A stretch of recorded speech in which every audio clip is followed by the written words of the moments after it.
What's up, everybody? Welcome back to another episode of Lights Out. Today, we've got a serial killing granny for you.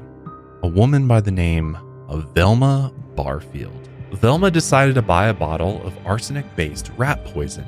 It's been called the king of poisons.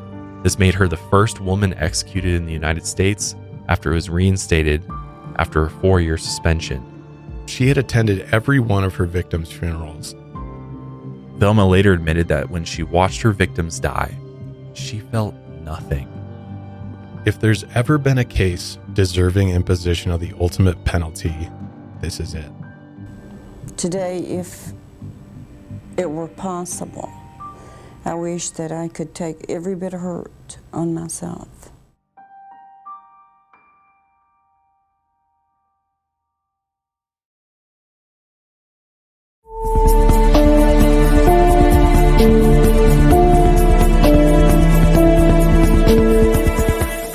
Light out, everybody. What's up, everybody? Welcome back to another episode of Lights Out. I'm your host, Josh, and I'm joined in the studio by my co-host, Austin. Hey man, what's up? What's up, man? And our producer, Daniel. How's it going, everybody? Today, we've got a serial killing granny for you. A woman by the name of Velma Barfield. Now, Velma draws a lot of similarities to some other evil women we've covered on the show, including Shelley Notek. Yep. And Diane Stouty. Yeah, they're very similar. A lot of similar characteristics, as well as the method in which they murdered people are very similar. We're talking about rat poisoning today, using rat poison. Yeah. Pretty gross stuff. Poisoning, in my opinion, is one of the most brutal ways that you could possibly kill somebody. Yeah, it's very impersonal, but the things that it does to your body is horrific.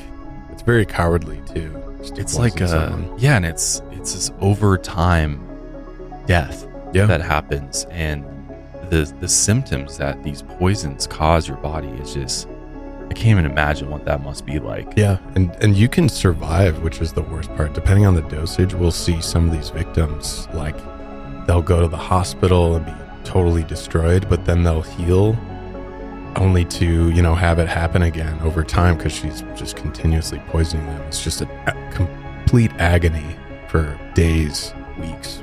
And to not even know why this is happening to you, right?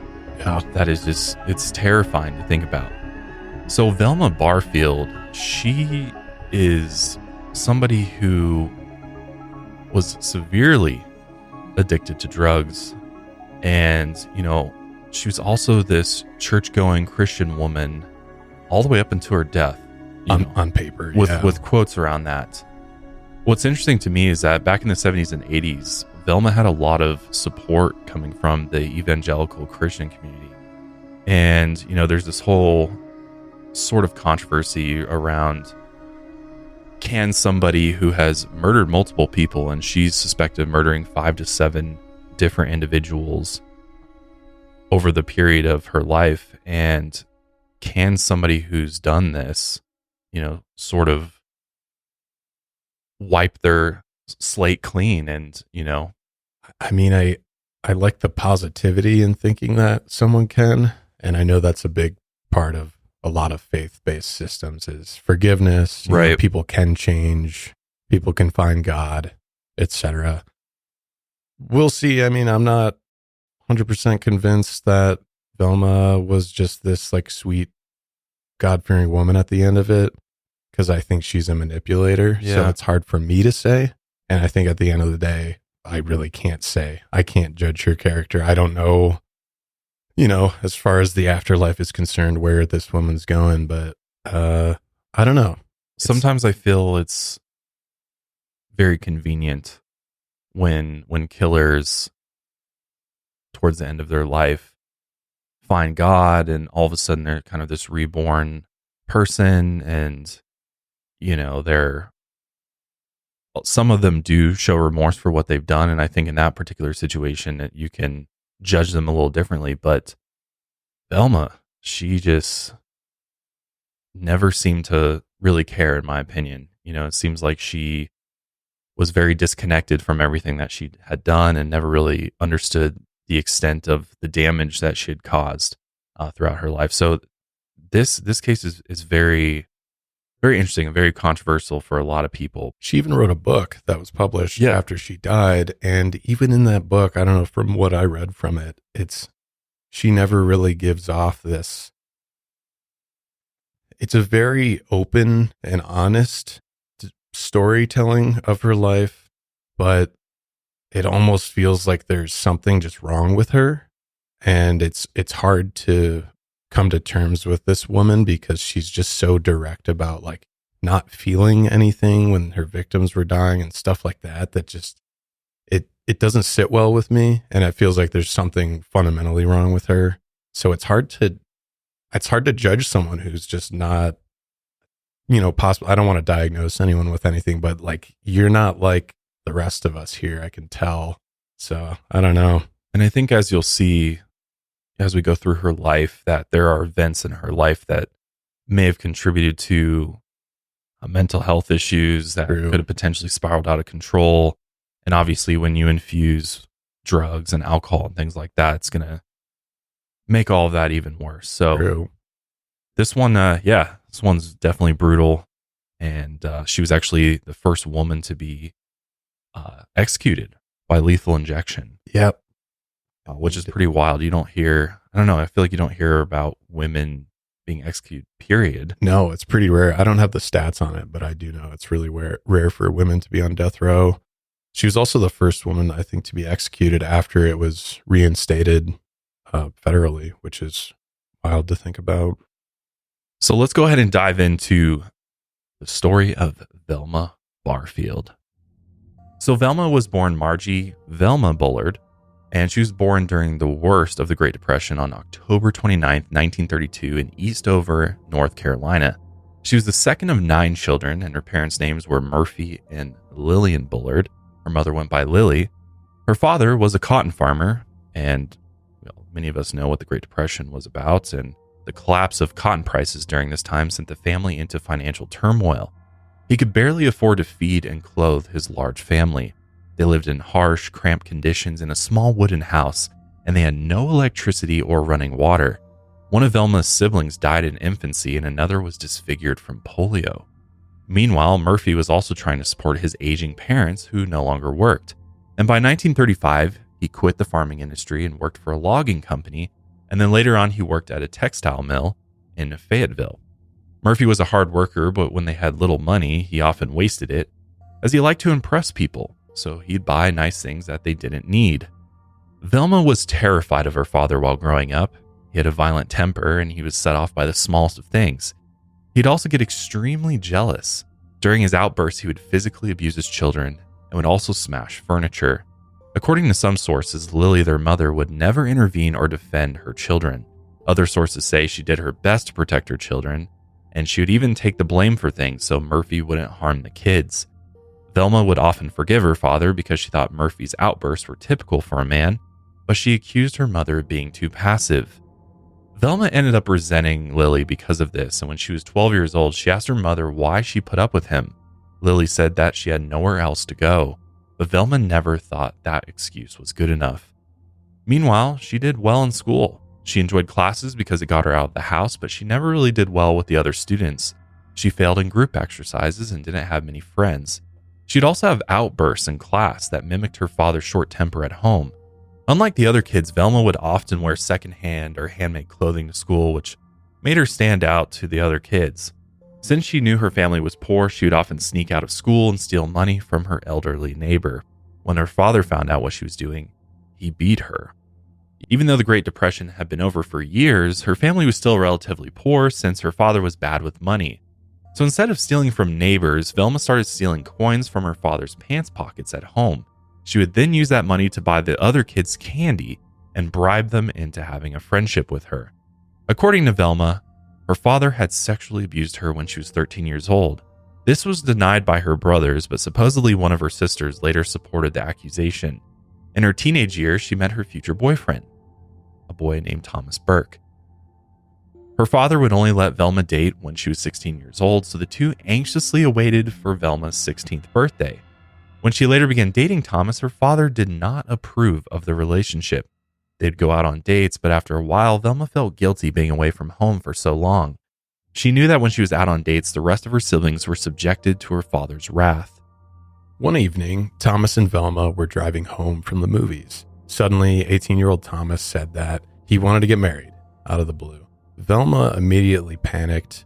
She knew that getting engaged to Thomas would throw Murphy into a fit of rage, but on the other hand, she saw that marrying Thomas was just an easy way to get out of the house, away from her parents, so a few days later, she agreed to marry Thomas.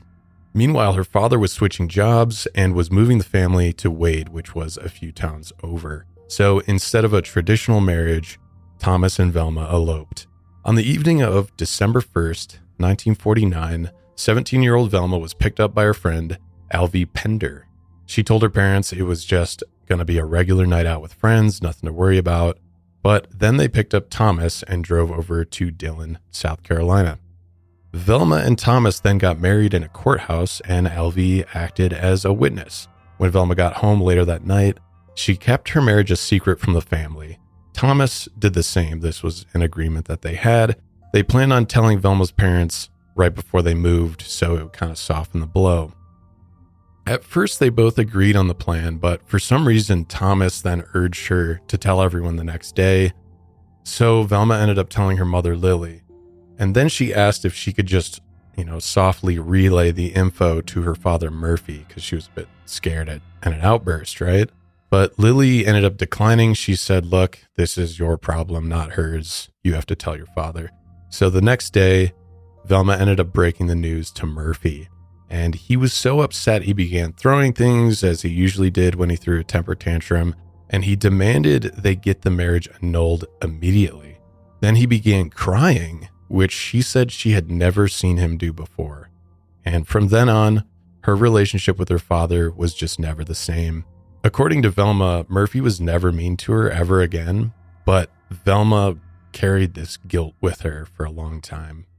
We can kind of already see some problematic family dynamics, right? I mean, not just the outbursts and stuff, but Velma blaming her mother for not standing up to Murphy sounds like maybe some internalized misogyny where it's like, no, men are just going to be men. It's on the woman to defend herself and her children. So that's strange. And then the sudden switch of behavior for Murphy. Right. Yeah. Crying for the first time. Like she gets this reaction from him she likely wasn't suspecting. And that's very interesting to me because it makes me, it to me, it validates her recollection of, her childhood and, the relationship that she had with her father, that it was almost like Murphy realized that he was losing his daughter. Right.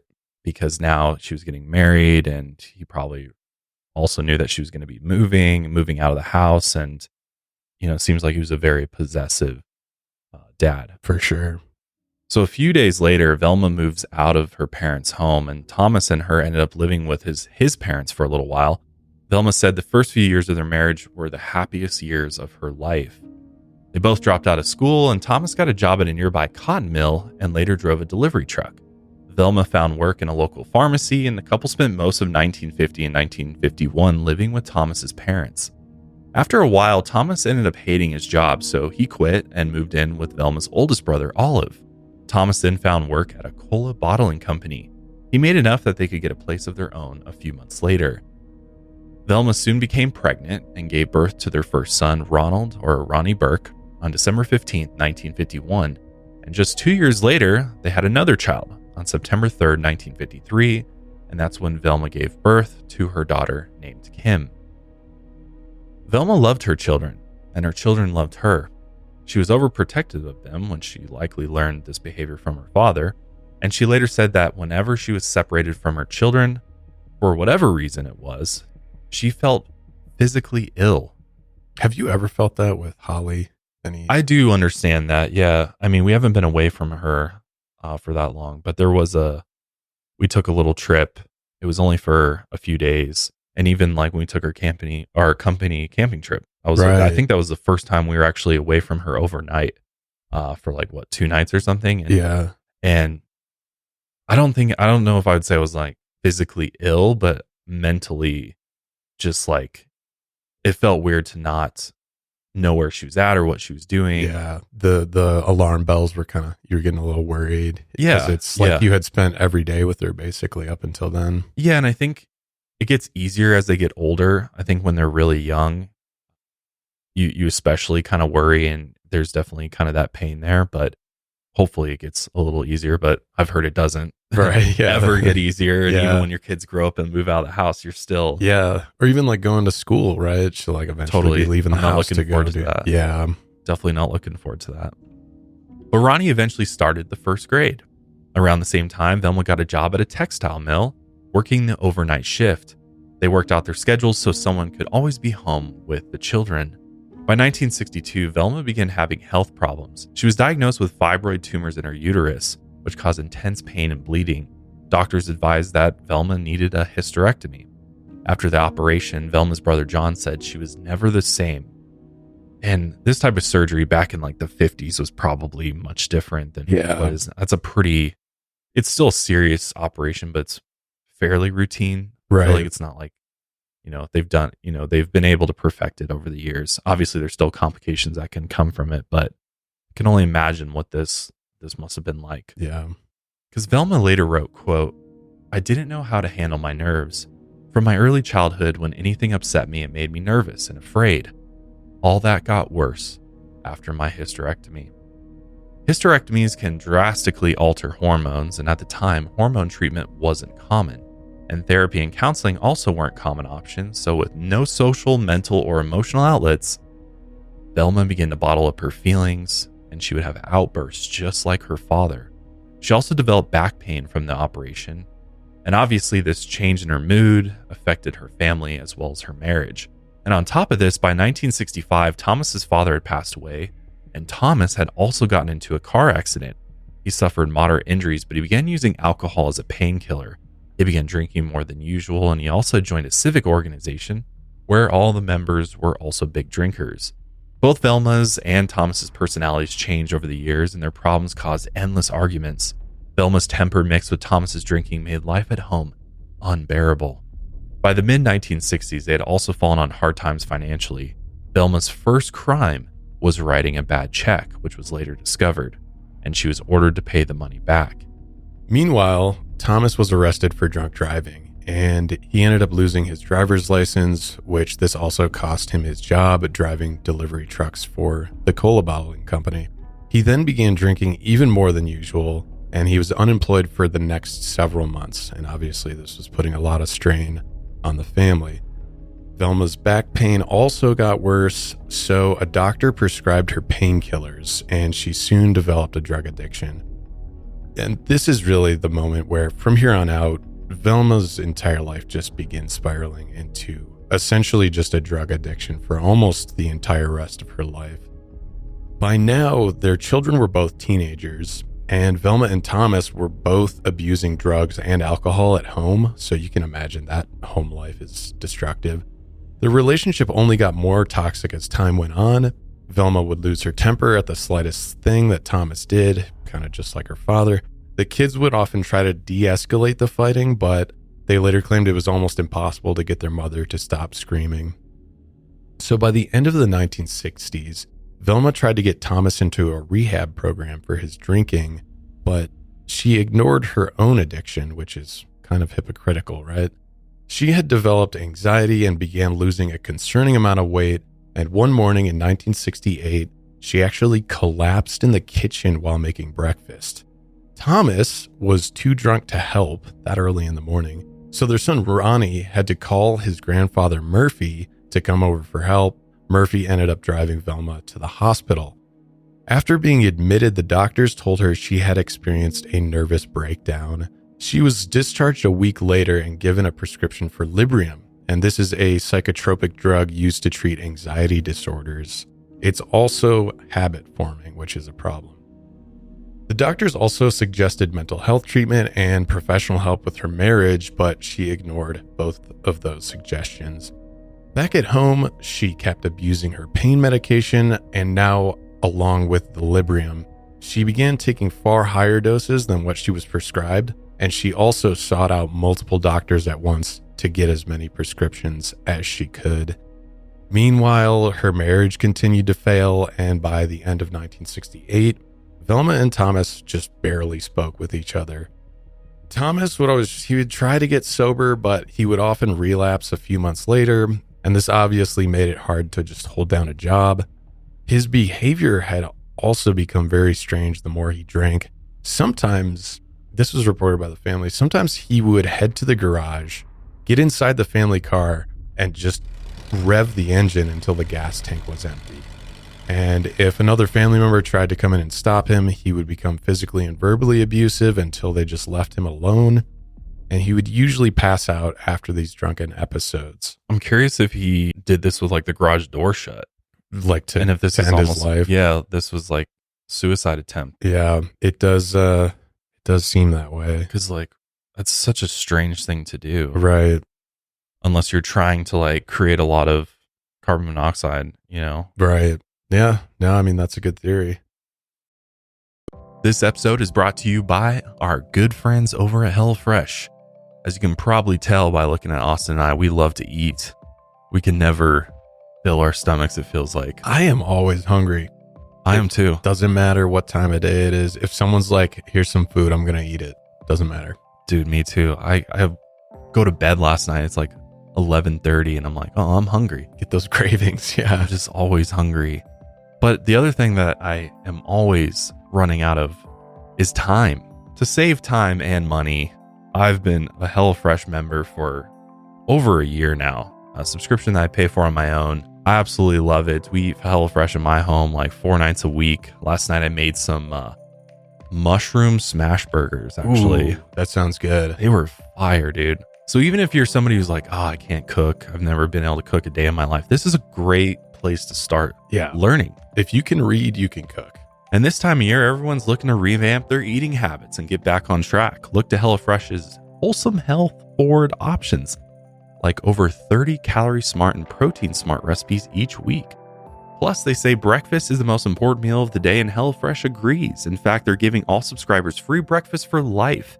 That means you'll enjoy a totally free breakfast item with every single HelloFresh delivery.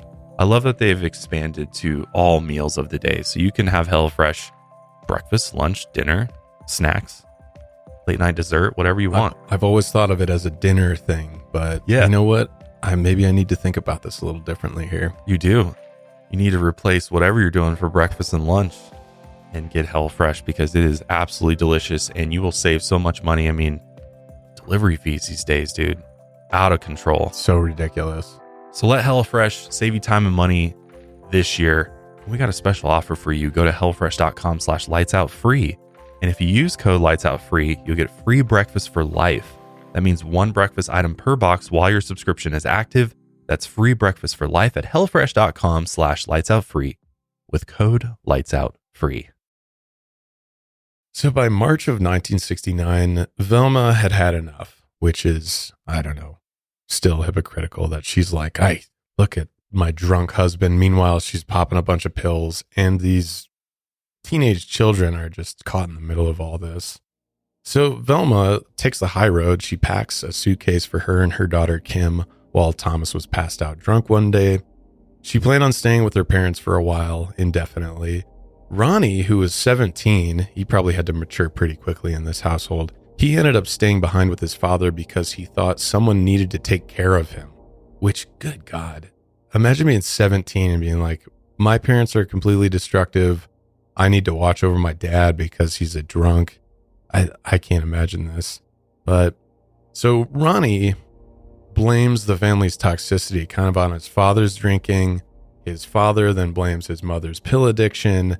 Nobody wants to take responsibility here, but after a long discussion that night with Ronnie, Thomas finally agreed to try to get sober again. And this was several times over.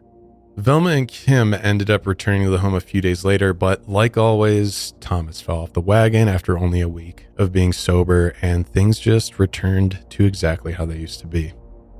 By April, Ronnie and Kim decided to get out of the house for a while to be away from their parents, which was probably a good move. So they went to stay with their grandparents. On the morning of April 21st, 1969, Thomas stumbled home from work and he was obviously drunk again, and he passed out in bed. Velma left to go shopping with her mother and make a trip to the laundromat. When she returned home later that day, smoke filled the house. The bedroom carpet and the inside walls were black with smoke damage, and Thomas was lying dead in the bedroom. Apparently what had happened is Thomas had passed out with a lit cigarette between his fingers, and it lit their bedroom carpet on fire. At some point, Thomas woke up and tried to put the flames out, but he passed out from smoke inhalation and died soon after. The family dog named Termite and their cat Sadie also died. Do you think there's any foul play here? I don't know. I mean, that story, I can just see it playing out exactly that way. Yeah. My thing is, though, I do know, especially with alcoholics, I don't know why I know this, but especially with drunks, when they would smoke cigarettes in bed, and, you know, there's always the threat of passing out when you're drunk. So they would actually hold the cigarette butt in between their pinky and ring finger. Because supposedly when you pass out, fall asleep, you won't drop the cigarette butt. Oh, interesting. Your hands will like naturally hold it. So that's why I'm like, he had probably passed out a million times with a lit cigarette. But so I think there might be, and obviously she's conveniently out of the house when this happens too. So I don't know, something to think about, maybe a little bit suspicious here. Or what if you could still be holding the cigarette, but what if you like roll out of bed or something, or true, you're so drunk you start throwing up or something like that, and you like lean over and you just kind of roll out onto the floor in your lit cigarette. Yeah. God, I mean, that'd be a hot cigarette to light the carpet on fire, right? And supposedly, so newer cigarettes, they automatically go out. But old cigarettes, they would just keep burning. Oh, wow. Yeah. I don't know why I know so much. Yeah, I'm not about smoking back in the I'm not even a smoker. I don't know why I know that. So even though Thomas and his drinking problem was very problematic for the family, Velma and her children still grieved over his death. I mean, ultimately, they still lost a loved one. His life insurance policy only barely covered the funeral costs, and now Velma had to work as a machine operator in a cotton mill and a clerk at Belk's department store to support her family. So now working multiple jobs. She'd work here for the next several years, and she had become friends with a woman named Margie Barfield, who worked next door to the department store. They had known each other for years and soon became best friends. At some point, Pauline introduced Velma to her husband, Jennings. Jennings was disabled and suffered from emphysema and diabetes. He had retired from a career in the civil service because of his failing health, and not long after Velma's husband had died, Jennings' wife Pauline also died from an unexpected cerebral hemorrhage, which devastated both Velma and Jennings. They bonded over their grief, and soon enough, Velma and Jennings started a relationship of their own. And after just a few months, Jennings proposed. Velma later admitted that she wasn't in love with him, but still accepted the proposal. Which that's all very odd to me. Yeah. It's just, what are the chances of this playing out the way that it did? Yeah. Unexpected cerebral hemorrhage, which I guess can happen, but yeah, I think my biggest gripe with that is Velma later admitting she was never in love with him. That came from her book, and it's like she saw money. Yeah. And I mean, companionship, I guess, too. Yeah, but extent. Also, no, I think you're right with the money, because we know Jennings he's disabled. He has a bunch of health problems. He's a bit older. So yeah, she might have been looking at it like that.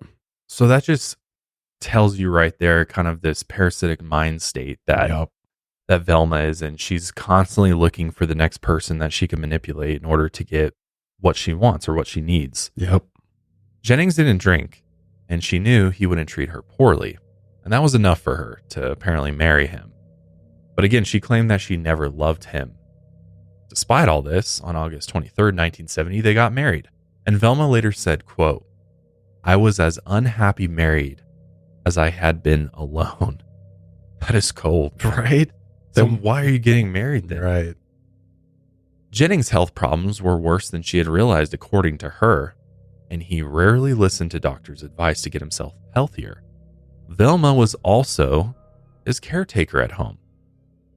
Meanwhile, Velma began taking Valium every day along with her other medication. I can only imagine the mixture of all these medications and the side effects of that. I mean, Valium, I'm pretty sure you don't want to take with especially other benzos or other types of painkillers. So, I mean, can only imagine her state of being. Yeah. And I know, back then it's all the medical records were paper and they didn't always cross-reference everything. So they're like, that's why when you go to the doctor, they're like, what other prescription medications are you on? You have to fill that in. Well, if she's not doing that because she's drug seeking, then they're just like, okay, it's not that bad if she's just on this one medication, right? Because that's all they know. Or for all we know, she's going to different pharmacies and it wasn't like there's a database that the pharmacists were able to like check what other pharmacy she had been to. Right. So they're just like, oh, here you go. Just getting a bunch of doctors to write a bunch of prescriptions. The more Jennings resisted his treatment, the more she abused prescription drugs. She always found a way to blame his health problems for her drug abuse. Meanwhile, Ronnie graduated from high school that spring and he started to work at the cola company where his father used to work. And by that fall, he was enrolled at the University of South Carolina. Velma realized that with Ronnie out of the house, she had lost one of the people who had truly made her happy. To make it worse, Ronnie was drafted into the military a few months later during the Vietnam War.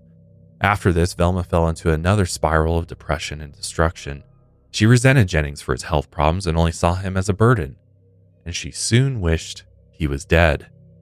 And instead of just doing the normal thing and divorcing him, Velma decided to buy a bottle of arsenic-based rat poison. By mid-March 1971, Jennings contacted a lawyer to seek out a divorce after only being married for 6 months. But by this time, it was already too late. On March 21st, Velma snuck the arsenic in one of Jennings' meals. With the amount of research I've done into poisonings and killing people, you could write a book on it. Yeah. And I got to be on some list by now from just my Google search history here. But I hope I can inform everyone a little bit on what really happens and why people use arsenic. It's been called the king of poisons. Wow. And like many poisons, it's often extremely hard to detect because if you're not looking for it, you're really not going to know this is the cause. And because it's a lot of poisons, just all the damage is done internally. Yeah. Right. It's not always all this external symptoms that you're seeing. Exactly. And all of the side effects are similar to just other things you see naturally. Like, oh, he's just has this illness or this disease. So it's very easy to write it off. So in Velma's case, which we'll see, she knew how to choose most of her victims, so there was often no suspicion when they died. Arsenic is extremely toxic to humans. It's mostly odorless and tasteless, and Velma was essentially buying it for about $1 a bottle in the common form of rat poison. So she could just go to the local store, pick up some rat poison, drop it in people's food and drink. It's mostly odorless and tasteless. And that's how she did it. So here's the nitty gritty. Symptoms of rat poisoning can kick in within minutes, sometimes hours, depending on the dose. And they usually end about 12 hours after exposure if it's not already fatal. Sometimes symptoms can last for days, depending, especially if she's dosing them over multiple days. Right. So for trivalent arsenic, which is what Velma was most likely using, it has a corrosive effect. Sometimes oral sores could be visible inside the victim's mouth or throat. They would have suffered from GI bleeding and gastroenteritis, big word there, which causes nausea, vomiting, and diarrhea. Another side effect is dysphagia, which is where they have trouble swallowing, and a large dosage, like the one Velma had given Jennings, would cause extremely violent reactions inside the body. That is horrific. Yeah. There could be hours or sometimes days of extreme agony. Dehydration and hypotension could also develop, which includes chest pain, coughing, numbness, and tingling. The body will eventually go into shock and then cardiac arrest 1 to 4 days after ingestion, which then would result in death.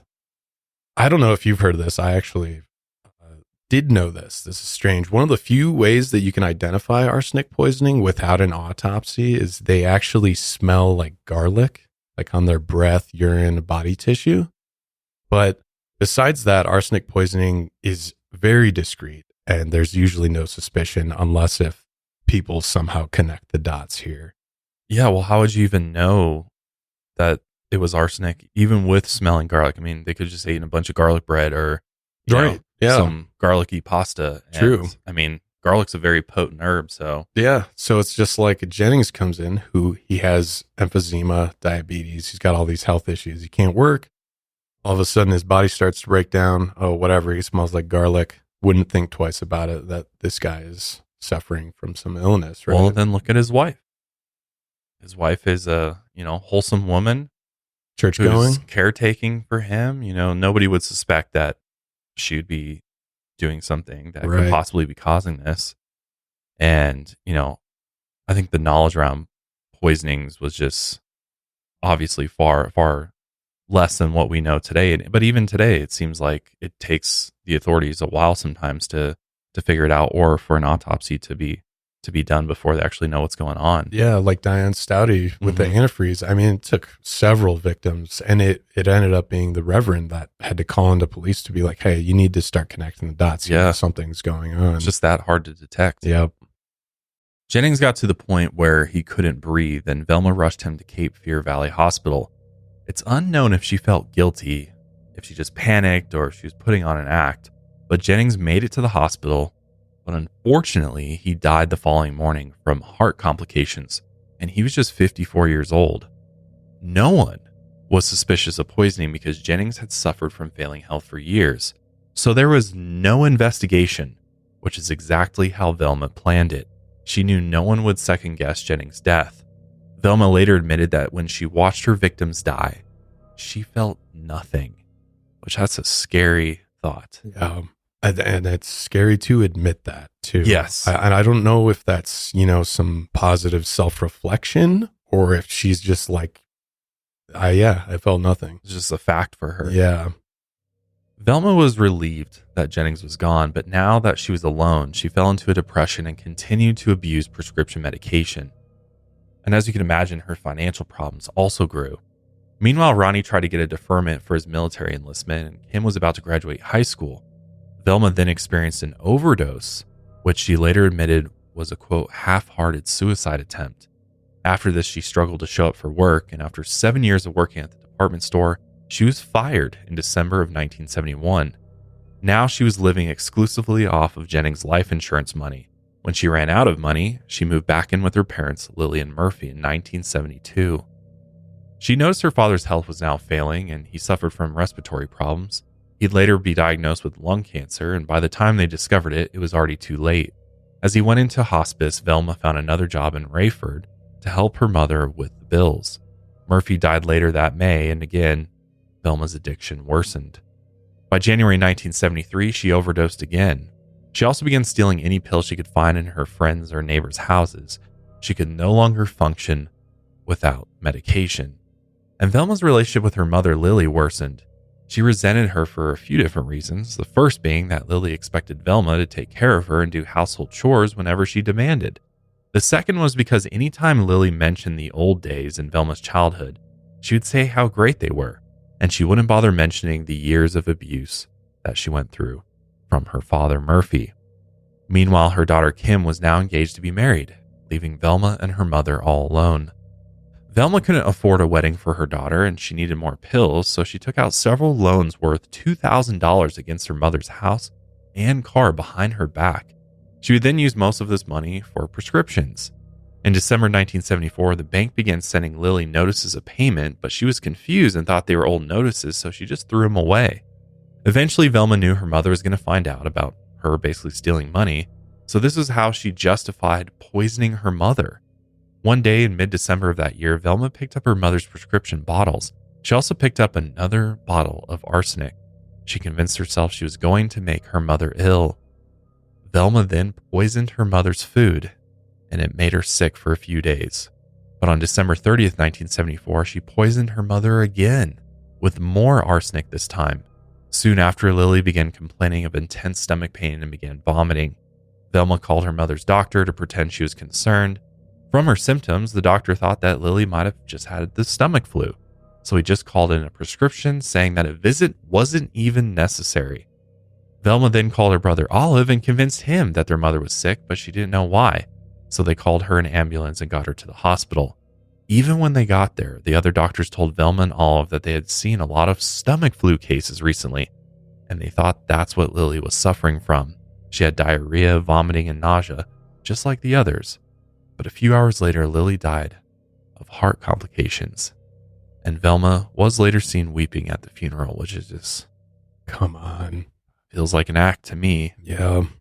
Just to sell the story, you know? Yeah. She knows damn well how her mother died. Yeah, it's just a form of writing that narrative and manipulating people. So after Lily's death, Velma moved in with her daughter Kim and her new husband. Velma's drug abuse was so bad by now that it caused, endless problems in this household. So Kim and Ronnie began flushing their mother's pills down the toilet when they discovered them. According to Kim, she hid pill bottles in the washer, in rolls of toilet paper, in her bra, out in the yard. Once she even hid some in her hair rollers. Velma just always knew how to get more pills and find new hiding spots. And Kim later admitted that she had seen her mother passed out hundreds of times while on pills. One day, Velma returned to her mother's house to clear out some things. She discovered her late husband's old checkbook, and she used it to write bad checks to the pharmacy to get more pills. But this quickly caught up to her. 2 days later, the sheriff's deputies showed up looking for Velma. Authorities told her that if she just repaid the money, there wouldn't be any issues. But obviously, she didn't have the money, so that day, Velma ended up overdosing again, trying to end her life. But she woke up in the hospital, and she had actually broken her collarbone from the fall as she had passed out. And as she was recovering in the hospital, the deputy sheriff returned with an arrest warrant. She later pled guilty to several counts of writing bad checks. She was sentenced to 6 months at North Carolina's Correctional Center for Women in Raleigh. She only served less than 4 months before being released for good behavior. And doesn't surprise me at all. Velma just sells the good Christian woman narrative and off you go. Right when she got out, she moved back in with Kim and her husband, but she ended up stealing a check from her son-in-law and used it to fill a prescription at the pharmacy. So clearly she learned nothing from this. She then found out her daughter was pregnant. With a baby on the way, Kim and her husband decided to gently kick Velma out of the house. So to find a new place to stay, Velma made arrangements to offer in-home care to the elderly in exchange for room and board. She's so crafty. Yep. She's like, oh, I don't have any money, so I have no way to live. But you know what? I'm pretty good at this caretaking thing. So I'm going to go and sell myself doing that. And like as a, middle-aged woman, church-going woman, just want to help the elderly. She's got the right? look for sure. Yeah, she does. She definitely has the look going for her. She soon found a couple, 94-year-old Montgomery and his wife, 84-year-old Dolly Edwards. Montgomery had lost his legs from complications due to diabetes, and he was also blind. In November 1975, Dolly wanted to bring her husband home from the hospital, and they knew they needed care because he was bedridden. Dolly was a cancer survivor and wouldn't be able to care for him by herself, so the county nurse recommended Velma Barfield. Velma got the room and board she needed, as well as $75 a week from the Edwards. While taking care of them, Velma began to see the same type of characteristics of her mother and Dolly. Dolly would tell her what to do, and she was never satisfied with how Velma did things. Ronnie overheard a handful of their arguments and even admitted that they sounded exactly like the arguments between Velma and Lily before she died. Some of their arguments were over how Dolly talked about her nephew, Roland Stuart Taylor, who went by Stuart. Velma had met him a few times and thought he was nice, but Dolly only talked poorly about him. She often complained about his drinking problem, and as it turned out, Velma always argued with Dolly because she had a romantic interest in Stuart and wanted to defend him. Stuart eventually asked Velma out on a few dates, but then he stopped coming by the house entirely. When Velma mentioned it to Dolly, she told her that Stuart had gotten back with his wife after being separated and returned home with his children. On January 29, 1977, doctors claimed that Montgomery passed away from natural causes, so it was just Velma and Dolly left in the house, just like it was with her mother. Velma later admitted that every time Dolly complained, she had the urge to scream at her and even physically harm her. So that's what she ended up doing. Just like the others, Velma poisoned Dolly. Dolly was in excruciating pain for almost 24 hours, and the usual symptoms kicked in. Lots of vomiting and diarrhea. Velma had watched the entire thing unfold, all the while feeling nothing. And Dolly died the following morning, March 1st, 1977. Since Dolly was elderly, no one became suspicious. Velma again was a church-going woman who knew how to blend in. With both of the Edwards dead, Velma moved on to her next victims and found more people looking for live-in care. They were 80-year-old John Henry Lee and his wife, 76-year-old Record Lee. Record had just broken her leg and John couldn't take care of her, so in came Velma. She moved in with them in late April 1977 and she immediately found them annoying. She said they argued quite a bit. After a few months of working for them, Velma ended up hating them just like the others. And she fantasized about quitting, but she needed the money. To continue her drug addiction, she stole John's checkbook to pay for her prescription medication. Record and John eventually got their bank statement and noticed the activity. Someone had been writing unauthorized checks for $100 to $200 at a time. So they're like, what's going on here? And called the police. But they couldn't find a name other than John's connected to the checks. The only suspect they could think of was a good Christian woman, Velma Barfield, who was living with the couple, but they couldn't imagine her doing something like that. So the investigation ended. Wow. Isn't that wild? Great investigating. Yeah. Like, well, she's a good church-going woman. She doesn't look like she'd do it. Yeah, that's it. Must have been John. He's old, doesn't remember him writing the check, so it's probably just not worth her time. That's probably the conversations they had. But it's wild. It's like, hey, we only have one suspect here, but no way could it be her. Let's forget about it. This happens a lot with these poisoning cases, it feels like. Yep. You know, like, oh, there's no way that person would do anything harmful to them. She's getting paid to take care of them. How could she? Right. But seeing how the police were now getting involved, Velma thought it was time to buy more arsenic.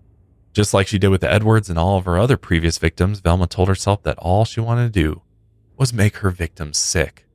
It's just like, she's like trying to downplay this. She's like, I'm just going to make them sick. And then it's the sickness that's going to kill them, not me. Yeah. I know. She's like So manipulating demented. herself, right? She's like building this narrative. I'll just make them sick. And then the sickness will just like spiral out of control. Yeah. She's just lying to herself here. And she'll stick with this lie forever. Right. She She'll convinced just be herself like, that I never wanted to kill anyone. That's never. Just want to make them sick to the point where they don't know what's going on, can't do anything. It's just like, it's a bunch of bullshit. Yep. She also claimed that she did this in order to create enough time for them to be distracted from her forging their checks, which is just like, okay. I mean, I believe that she did poison them over the checks, but I don't think she did it without realizing that they would die. No, she already knew. She's already done this before. She knows what's going to happen. Right. Like, it's just hard to think that she's like, oh, you know, I don't know anything about arsenic. I never knew how dangerous that was. Like, I'm sure even back then, there was a label on the bottles that's like fatal if ingested. Right, with like skull and crossbones on it. The classic poison icon, you know. So shortly after, Velma poisoned John's tea and coffee multiple times. 3, in fact, on April 29th, 1977. And again, the symptoms were the same as her other victims. Up until then, he had been in good health and he was even doing chores around the house. But soon she was taking them to the hospital as the poison kicked in. Doctors thought that, again, he just had the stomach flu, and luckily he ended up getting better, and he was actually released from the hospital on May 2nd, 1977. But throughout the rest of the month, he kept getting sick because Velma, surprise, just kept on poisoning him. But she wasn't giving him lethal doses because I think she's like, oh, I'm just going to draw this out so it doesn't look suspicious. And after a month of on and off again pain, vomiting, and diarrhea, John went back to the hospital. And by this point, it was too late.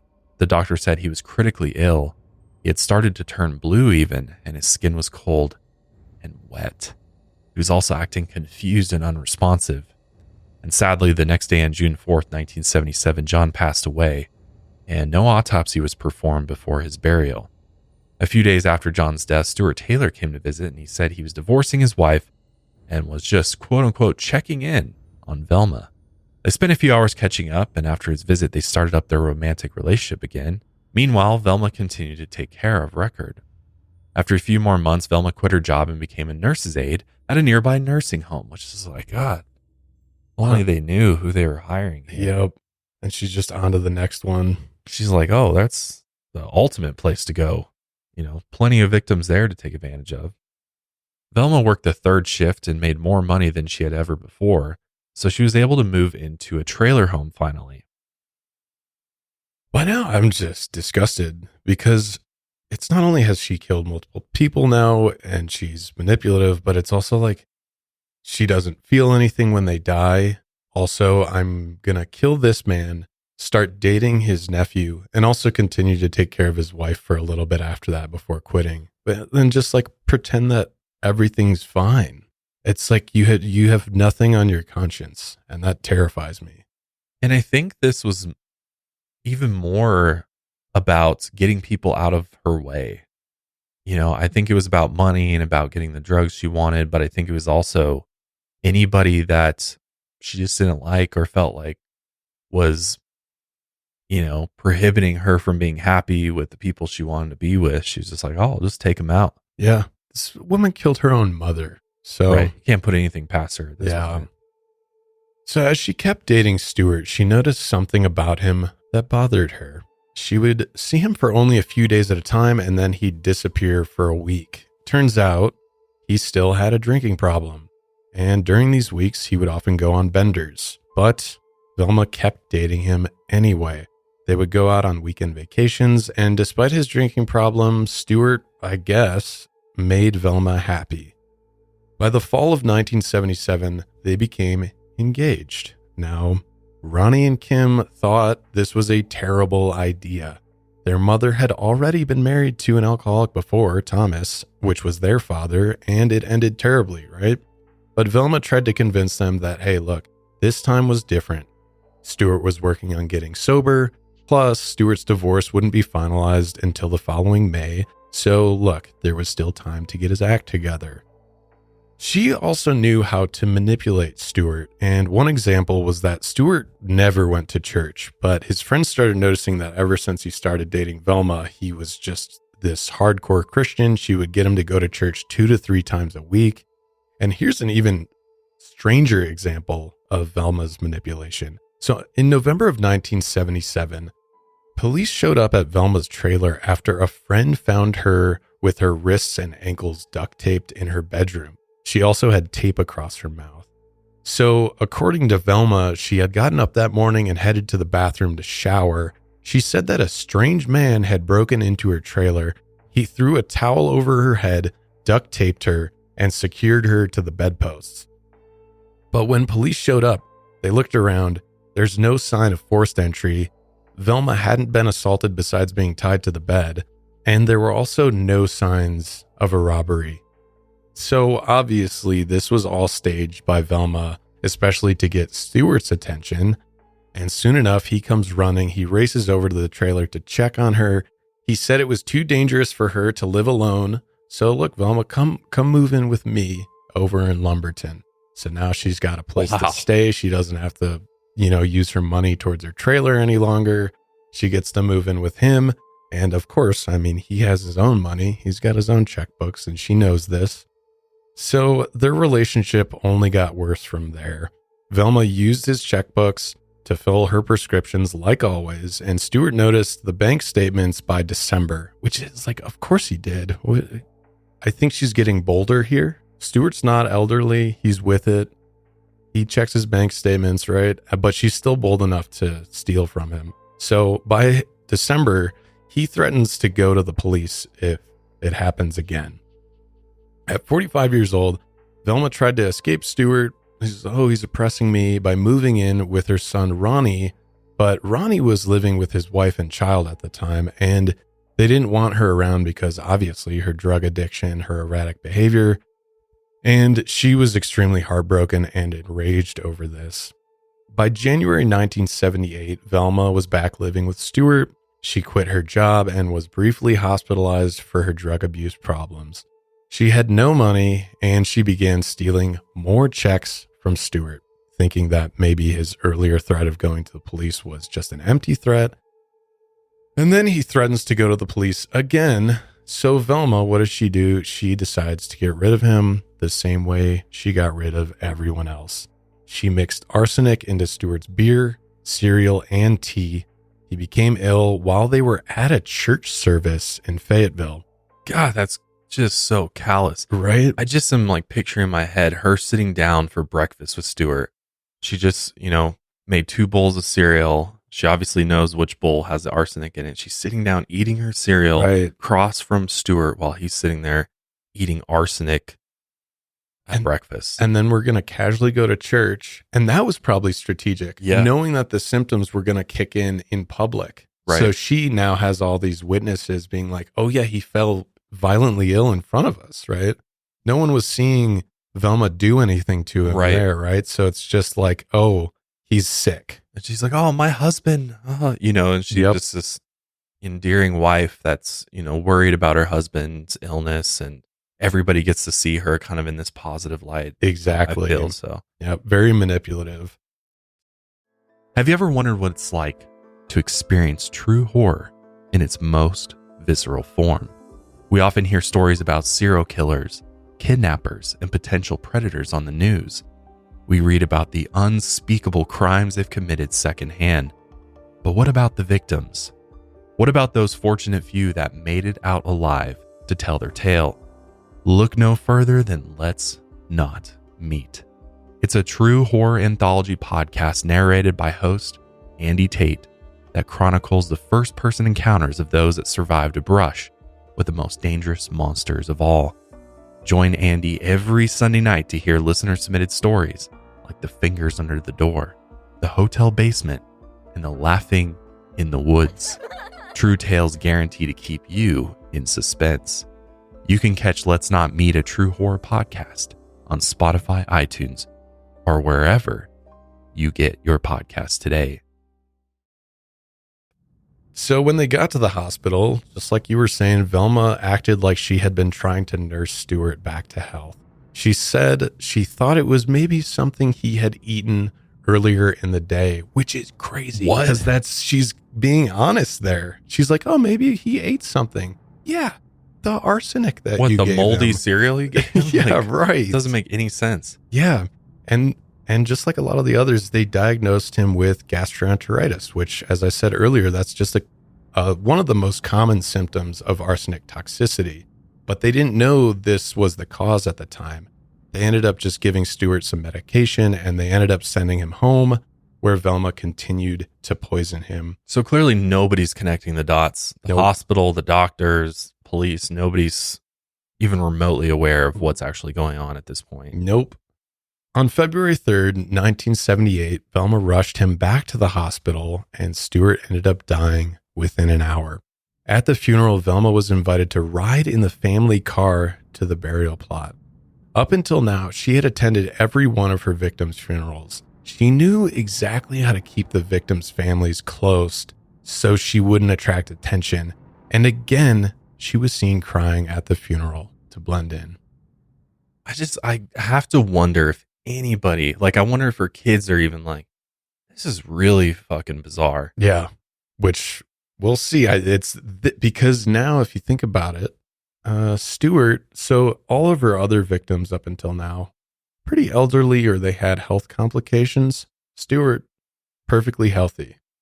Gets the stomach flu and then that. Dunzo? Yeah. So here's where finally we'll start to see.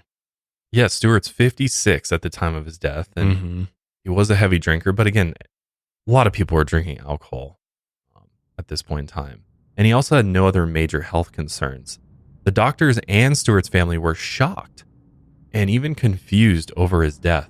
Plus, Stuart's aunt and uncle, Dolly and Montgomery, had just died the same way the year before. So the family made a very wise choice and agreed to have an autopsy done. Not long after, a phone call came into the local police department claiming that there were several murders disguised as natural deaths, which at first police thought that this was just a prank call, but the caller mentioned the victims by name, including Stuart and Velma's mother, Lily, and supposedly the caller was one of Velma's sisters, which, thank God. Right. You know. And I'm glad it was someone in the family, someone close, because it's like, someone has to connect the dots at some point, that it's like, strange, over these last few years, people who interact with my sister are constantly dying the same way. So it was bound to happen. And good on her sister for calling that in. And I would have to imagine that police took that tip more seriously because it was coming from Velma's sister versus Right. like if it's just an anonymous caller or somebody completely unrelated, somebody just from the church or something, which even then that would have been good. But I think it really got police's attention because it was Velma's own sister's like, hey guys, like something's up here. Something's very weird about all these deaths. So this forced the police to take a much deeper look into what was actually going on with these other victims. And the case gained immediate priority. At first, no one believed that Velma Barfield, who had a good reputation, good church-going woman, took care of the elderly, could have ever done something like this. After a few delays and a lengthy examination process, lab technicians noticed some abnormalities during Stuart's autopsy, but no one could identify what was actually wrong with Stuart. It wasn't until North Carolina's chief medical examiner, Richard Hudson Jr., got a hold of the results and realized it had to have been acute arsenic poisoning. A few more tests were needed in order to confirm this. On March 10th, a little over a month after Stuart passed away, Velma was visited by Detective Benson Phillips from the Lumberton Police Department, and he brought her in for questioning. Many of the people in her life had symptoms of gastroenteritis when they died, and this was the first time police seriously considered her as a suspect. When they got her back to the interrogation room, you can only imagine how Velma acted. Shocked. Like, what? Why am I here? Yeah, no way. She even started crying and told the officers she didn't kill anyone. But on March 16th, the final results of Stuart's autopsy came in, confirming he had died from arsenic poisoning. When detectives brought this information to Stuart's family, his daughter Alice told them about Velma's forged checks, which gave her a motive. And at that point, Detective Benson then arrested Velma. And when he told her that they were exhuming the bodies of her previous victims, that's when Velma realized, I've been caught. And she immediately confessed to killing her mother Lily and her elderly employers Dolly and John, but she said it was an accident. She only wanted to make them sick, which nobody's buying that excuse. And it's like, you did make them sick and they died. Like, it's weird. She just tries to convince herself and everybody else that this was just like, I think it's her way accident. of like not accepting that she's a killer, right? Yeah. And in her mind, she's probably got this demented view of her faith, and she's like, I can't be a killer because killers, Go to hell. Killers go to hell. Right. So I just made them sick, which is not as bad. It's just, some serious, gross cognitive dissonance here.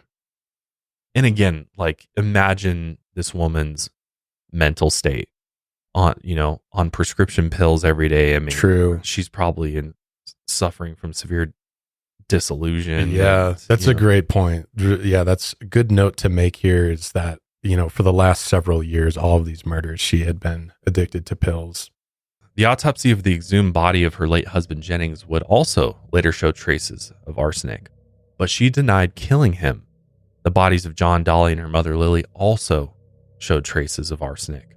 Despite the confessions and traces of arsenic, she was only indicted on one count of first-degree murder for Stuart Taylor. His case had the most compelling evidence, and they only needed one murder conviction to put her on death row in North Carolina.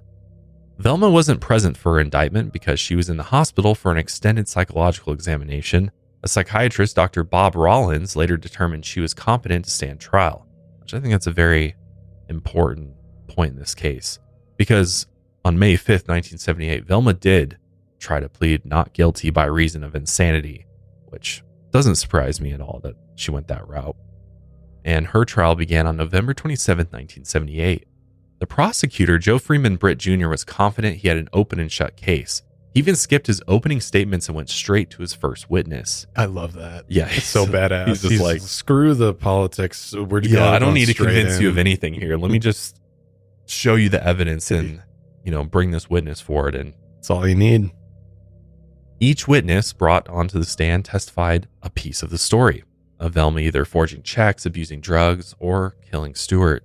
Those who testified for the defense explained that Velma grew up in a toxic household and later developed mental illness and drug addiction.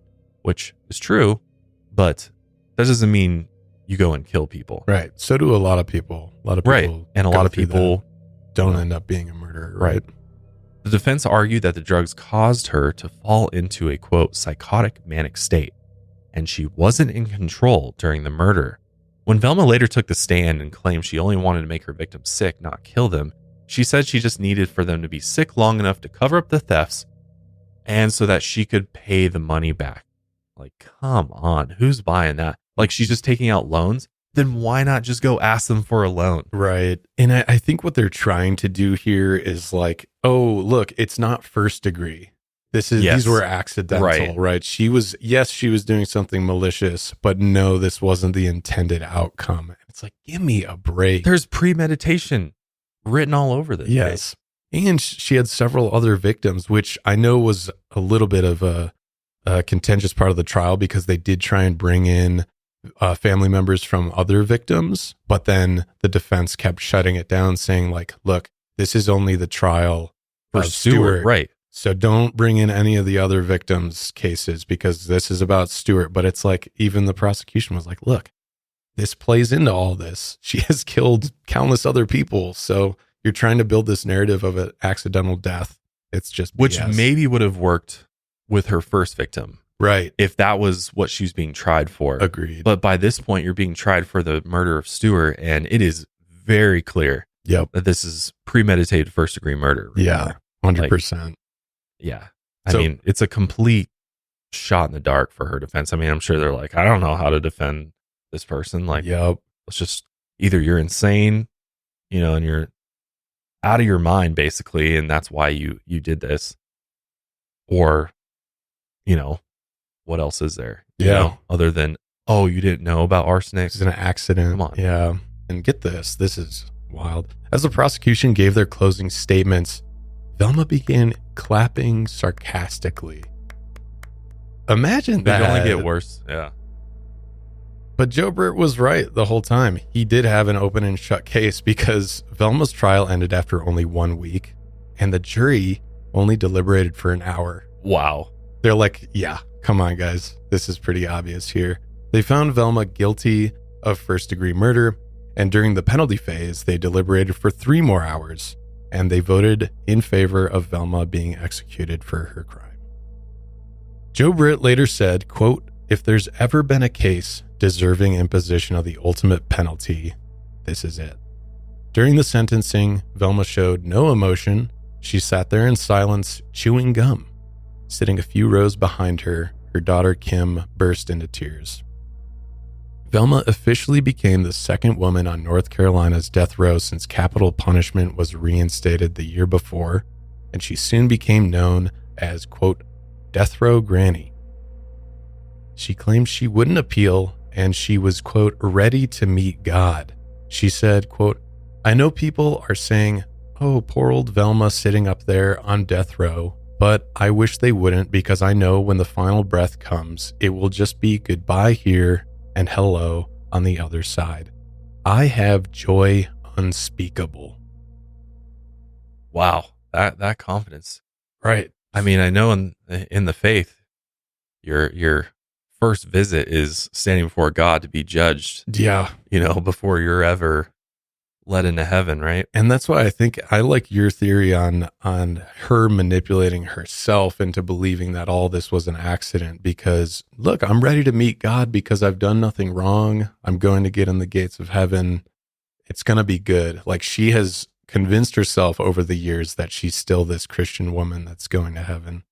Or it's the every night, after she poisons one of her victims, she's like, God, please forgive me and my sins, and that whole God forgive mindset of like, oh, I can wipe my slate clean after doing each and every one of these sins and I'm good to go. I think the problem with that is like, she's deluded herself because you have to be genuinely remorseful, right? When you're asking for forgiveness, but doesn't seem like she is here. As she waited on death row, she actually sobered up for the first time in years, and she soon became a born-again Christian. Even though she had always gone to church, she now admitted that she was just playing the part of a good Christian. But now she claimed she was truly changed. Has she ever read the story of the boy who cried wolf? I'm not sure, because it's like, you've lied to us your entire life, and all of a sudden now you expect us to believe that now you're a born again Christian. Okay. Yeah. Now that you can't keep doing these things, Yep. you know, and you're locked up in a cage. Yep. Now you're a good person. Mhm. You know what I mean? It's just so convenient, you know? Yep. She also began counseling the other women while in prison, and they began to look at her as a type of mentor, and some of the women saw her as this kind of grandmother figure. If you look at these pictures of her in prison, it's like a little grandmother's desk or something. There's a picture of Jesus hanging there. She got the short hair and like kind of the big glasses. She looks like a grandma, and you kind of get why people didn't connect the dots, because she genuinely does give off this aura of this innocent grandma-like person. But come on, nobody's buying it. Like, just look yeah. at a bottle of arsenic from like the 80s, and it literally in big letters says poison. Yeah, seriously. It's like, come on. Yeah. Like, nobody believes you didn't know that you were poisoning them. Yeah. Like, come on, you know, it's got a skull on there for a reason, Yeah, right? It's like, yeah. if you ingest this, you will become. I'm totally convinced she knew that she was going to kill Yeah. the victims. There's no doubt in my mind. Even though Velma previously said she wouldn't appeal and was ready for death and ready to meet God, she ended up Wasn't so sure. Yeah, he ended up appealing 3 times. So no, in the end, she wasn't ready Maybe to meet she started God. reading the good book and was like, oh, I'm going to have a lot harder time here than I Right. expected. One of her appeals focused on the testimony of Dorothy Lewis. Dorothy was a professor of psychiatry at New York University School of Medicine, and she was an expert on violent behavior, and she had also been involved in a high-profile case, which was the Ted Bundy's trial. So she had been around the block. When she testified during this trial, Dorothy had claimed that Velma suffered from a dissociative identity disorder, and Velma actually had a second personality known as Billy. Apparently, Billy had actually convinced Velma that she had been sexually abused, and so Billy killed the abusers out of revenge, which is a wild theory. The idea was that Billy was in control of Velma during these murders and not Velma. And I love this. The judge rejected the appeal, saying, quote, "One of them did it. I don't care which one." Right. Which I think really sums it up. It's like, okay, you got a dissociative disorder. It's like someone in there is committing these murders. So either way, we don't really care. In response to the rejected appeal, Velma said, quote, "I know everybody has gone through a lot of pain, all the families connected, and I am sorry. And I want to thank everybody who has been supporting me all these 6 years." Yeah, like I said at the very beginning of this episode, she was getting a lot of support From the religious community. Yeah, absolutely. I mean, like I said, Billy Graham, who's like one of the most famous preachers of all time, him and his wife were exchanging letters with her in prison. And, you know, I think a lot of people really felt like she, you know, had finally repented her sins and she had really changed at this point, and that the death penalty was a harsh punishment for what she had done. And I think it was, you know, she was garnering support, and she was hoping that ultimately, you know, she'd get a stay of execution or ultimately get her sentence changed to life in prison as opposed to death. Which she wasn't that far off. No. I mean, some people really did fear that she was going to be exonerated. So that was on the table. Velma filed her final appeal on October 30th, 1984 on the grounds that she had been incompetent at her original trial because of drug use. This was later rejected. There were fears that the governor might grant Velma clemency. Ronnie and Kim both defended their mother, but Stuart's daughter Alice later said, quote, "She's an outstanding liar. She does not want help. Velma Barfield enjoys killing." Through the years, many became convinced that Velma's sentence might be commuted. Her lawyers constantly tried to get her a stay of execution, and her execution had been rescheduled multiple times. But she eventually asked her lawyers to abandon another appeal they were planning. And we actually have a very short clip from 1984 of her being interviewed in prison right before her execution. So let's go ahead and take a look at Velma here. Velma Barfield was convicted and sentenced to die in 1978 for the poisoning death of her boyfriend. She also admitted poisoning 3 other people, including her mother. Barfield had been awaiting her sentence in the Women's Correctional Facility in Raleigh. But last week, for security reasons, say corrections officials, she was moved to Raleigh's Central Prison, where she is the only woman prisoner. She now waits in virtual isolation in a cell just across from the execution chamber. A constant reminder, she says, of her likely fate. It's total, isolation from everybody that I had been with for almost 6 years. The first week I was here was the worst week that I have spent. Everything Barfield about says drugs led her to prison. She became addicted to tranquilizers, she says, during a rocky period in her life. the last 10 years was just like that. Years of a drug nightmare. Days of not knowing where you are or what you've done. Her attorney would not allow her to say whether she knew what she was doing when she committed her crimes. But once confined in prison, Barfield says, she found God. It's her relationship with God, she says, that has enabled her to survive her confinement. Living in prison every day is a struggle, even at its best.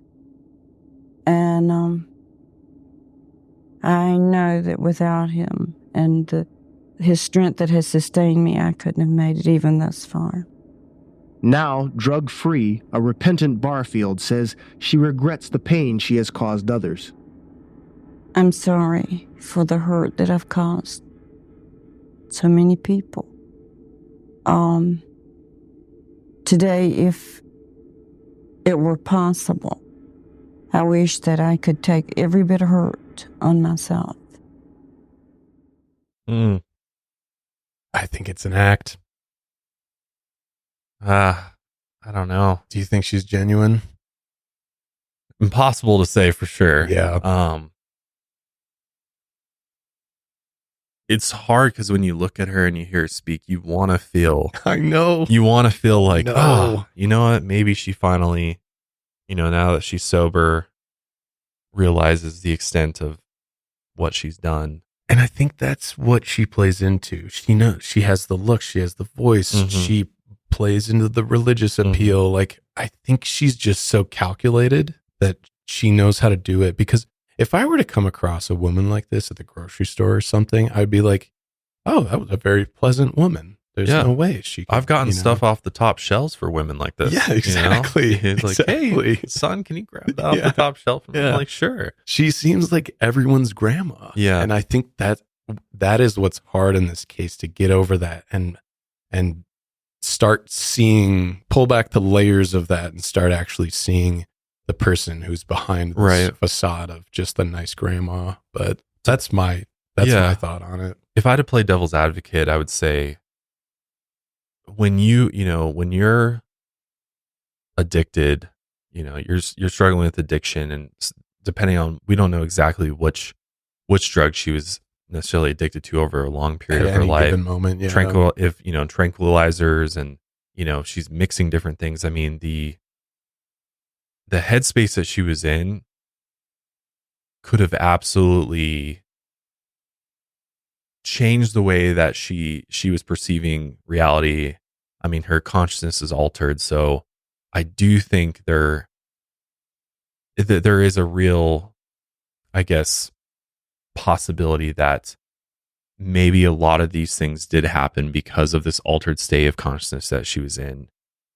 I do think, based on the other decisions that she made and being so planned and almost methodical about it, I think that's where it becomes hard for me to just believe her story of like, it was the drugs. I was in this drug-induced haze for years and years and years, and that's why I did what I did. I think she wouldn't have been able to carry this on as long as she did if that were truly the case. It's like, I feel like there would have been a slip up, or, you know what I mean? Somewhere along the way, maybe things wouldn't have worked out so perfectly, I guess, in her favor. Yeah. It's hard to just say, oh man, it was all because of the drugs. The drugs kind of made you do this.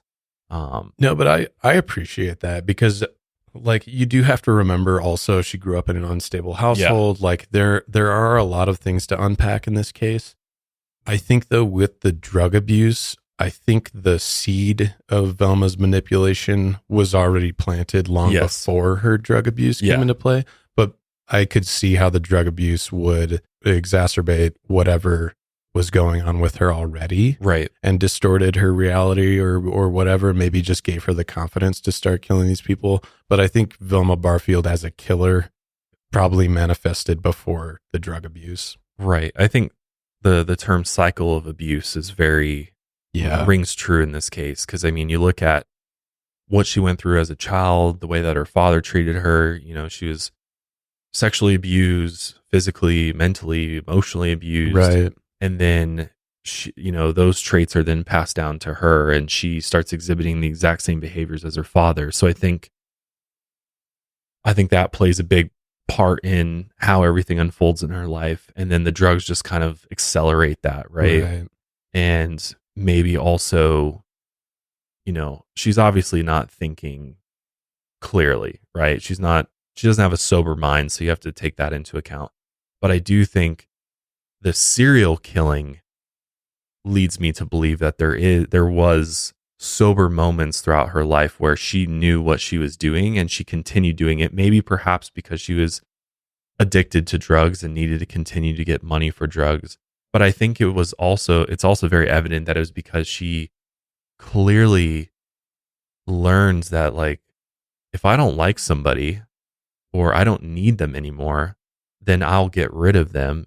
And then also she's taking advantage of the life insurance policies too. So she's I think there's enough decisions being made there to make me believe that she full well knew what she was doing at the end of the day. And I think once she finally got sober in prison those last 6 years, she realized, like, oh wow, this was way worse than I ever really knew it was at the time. Because I mean, even she said to a prison warden, quote, "I don't want to die, but I understand that I'm guilty." So it's like once she finally got her mind sober, she was like, oh, you know, I'm definitely guilty of the crimes that I've, and maybe, you know, in those final years, she, you know, got right with God and, you know, all of that perhaps, but only after she faced the consequences of her actions. Because I fear that if she was never caught, she would have just gone through the same it's cycle. Like the classic sayings of, like, you're only sorry because you got caught, right? If you hadn't gotten caught, would you have kept doing it? Yeah. And to me, it seems like she would have. Her last meal was reportedly cheese doodles, which I had to look that up because I've never heard of that before. And it looks like it was Cheetos, kind of like cheese puffs type of deal. Exactly. Before Cheetos came along. And Coca-Cola. She was allowed to even choose what clothing to wear during her execution, and she chose pink pajamas. After 6 years on death row, the day came, November 2nd, 1984, at 2:15 a.m., they executed 52-year-old Margie Velma Barfield by lethal injection at North Carolina's Central Prison. This made her the first woman executed in the United States after it was reinstated after a 4-year suspension. She was also the first woman to be executed in the U.S. since 1962. That's 22 years earlier. Plus, she was the first woman to be executed by lethal injection, period. She was buried 2 days later beside her late husband, Thomas Burke, at the request of her son, Ronnie. Some sources say that right before Velma was executed, she confessed to Ronnie that she had started the fire that had killed Thomas all those years ago. She was only convicted of one murder and confessed to 3 more, but it's believed she might have killed between 5 to 7 people. And, you know, some of those people we talked about earlier on, I think you kind of start to wonder, like, did she have a hand in those other people's deaths? All the natural causes, deaths of the elderly. Yeah. About 200 people attended her funeral, and afterward, Ronnie told reporters, quote, "Velma said she wanted to be known as a good Christian and nothing else. He hoped that her good behavior in prison would balance out the terrible murders she committed." But many people out there still believe she was a cunning, cold-blooded killer who continued to hide behind the disguise of a sweet little old Christian lady. So, that's where we leave it. Is she a cold-blooded killer or a good Christian woman that just got hooked on drugs and decided to start poisoning people. I think my needle leans towards cold-blooded killer. Even though, I don't know, I try to see the good in people and give them the benefit of the doubt as much as I can. But in this case, I think she was calculated.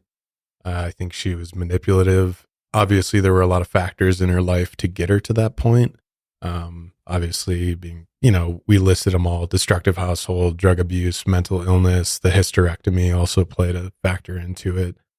Also being married to an alcoholic must be rough. I mean, there's a lot. It's kind of a sad, tragic story all in all. But I do think she was just, at the end of the day, was a cold-blooded murder, because I think people face those life circumstances all the time. I think people are raised in destructive households. I think people suffer from drug addiction. People go through a lot and they don't do things like this. So that's what makes me think she was bound to be a killer, and she thought she could get away with it for as long as possible. I would maybe think otherwise had she eventually just came clean on her own. You think so? Or like turned herself in, or like had this, kind of revelation of like, I've done terrible things, but it took her own family ratting her out for her to stop this cycle of death that she was dishing out. So I agree with you. I think she's calculated, cold-blooded killer. I think, the death penalty for this, I think, was an interesting choice in comparison to other killers who have done, not that. I think the way that she killed people, as opposed to other killers who have done heinous things. Yeah, it's hard to weigh that. Get life in prison, scale. Yeah. No, so was there a benefit to executing her? I think ultimately, I have said this before, but I have to go with the victims here. And, obviously Vilma's own,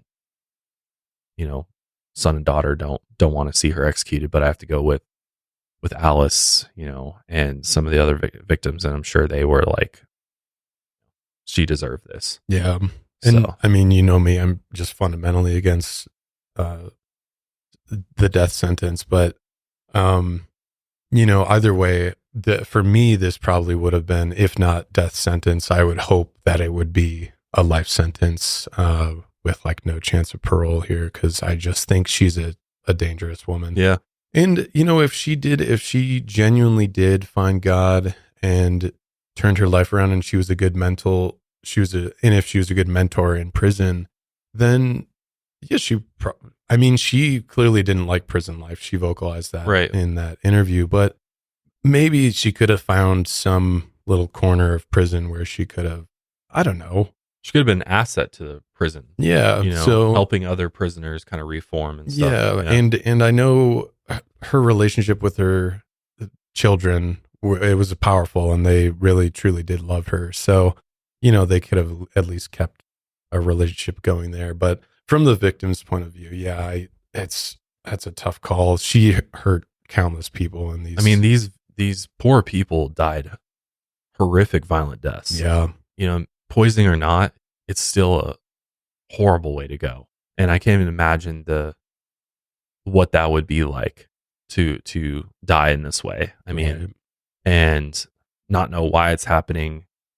And, everybody's just telling you you're sick, but something else is going on, something very wrong. And just like the tragedy of hiring someone, the guilt, because probably the family members might have had a hand in like, oh yeah, here's the nurse that's taking care of my elderly parents or something. And probably the guilt that would come along with that after knowing that she was the one killing them, the person who was supposed to be taking care of them. Right. Yeah. What do you think, Daniel? Where do you find yourself with this one? Think she's a cold-blooded killer, or was, kind of the circumstances of her life kind of forced her into this? I think that if she wasn't struggling with a drug addiction for what seems to be decades, that she probably wouldn't have ended up killing at all, in my opinion. I definitely think that she is a calculated, manipulative person. I think that just kind of, and I don't want to say runs in her family, but like we were talking about the cycle of abuse. But I think the drug dependency numbed her enough to the point where she knew what she was doing, but when you're in the deep part of an addiction, you know what you're doing, but you don't understand gravity of the consequences. You are, in a sense, in a different reality. So I think she was fully aware of what she was doing, and she obviously committed the crime, so she deserves the punishment for it. But I don't think that if she was so deep into this addiction that she would have committed these murders. I still think she would have been abusive, manipulative, and all these other horrible things, but I don't think she would have murdered. That's just my opinion. Yeah. I've been called a narc before, but you know what I'll say? Just be wary of drug use out there. I mean, I know we all like to have fun and we do, you know, we like to party. We like to hang out. That's completely fine. But I know I've been, my partying days are over, man. Yeah, you got a kid now. But just be wary of it, man. You never know. And even with prescription drugs. Yeah, well, everyone, some of the most dangerous stuff is prescribed from a doctor. Right, exactly. And like the opioid epidemic and everything. So I don't know. Call me a narc in the comments. I don't care.